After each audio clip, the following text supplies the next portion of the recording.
So I took my kids fishing, and in preparation, we kind of looked at the little stream we were going to go fishing into, and what kind of fish were going to be there, and what kind of bait was going to be required, and had a couple of different ideas. There was going to be some smallmouth bass, some catfish, and at the end of the day, all three of the kids were convinced that a bag full of chopped up hot dogs were going to be the appropriate bait. So we get to the stream and we're throwing hot dogs into the water, and it was nothing but crayfish, crawdaddies, mud babies kept coming to the hook. And my older two were just disappointed. My youngest thrilled to death. Loved the idea of grabbing little tiny crayfish. So much so that she probably spent at least an hour just simply looking for crayfish in the water and dunking the hook with a hot dog at the end of it right in front of the crayfish, and getting them to grab it and pull them out one at a time.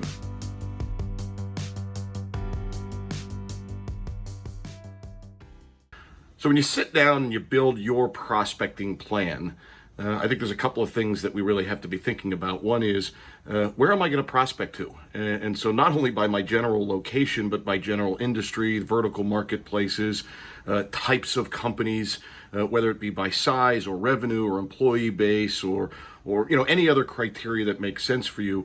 Once you've established that appropriate criteria, we now have to figure out what's the right kind of bait.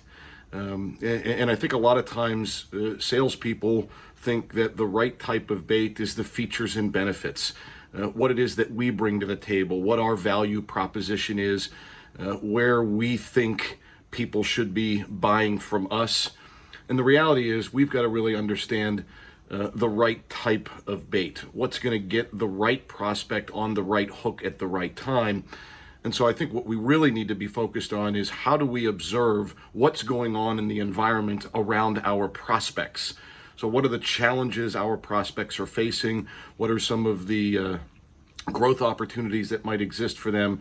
And really begin to link what we do and how we do it and our value proposition to the problems our prospects and clients may be facing, and begin to share those observations. And what I mean by sharing those observations is create third-party stories. When I get that prospect on the phone, Mr. or Mrs. Prospect, oftentimes when I engage with people at your level or in organizations like yours, here's the top 2 or 3 things that they tend to share with me. And at that point, we make our observations. What are some of the problems from a third-party perspective that we think our prospects may be facing? And then really at that point, it's their decision to decide, do they want to reach out and grab that hook and begin that engagement? So really the bottom line is features and benefits are absolutely critical for us to know and understand and have conviction around. But more importantly, how do we convert those features and benefits into the right type of bait by sharing the observations of some of the problems that we fix for our prospects and allow them to reach out and grab that hook and begin that conversation. Really appreciate you being here.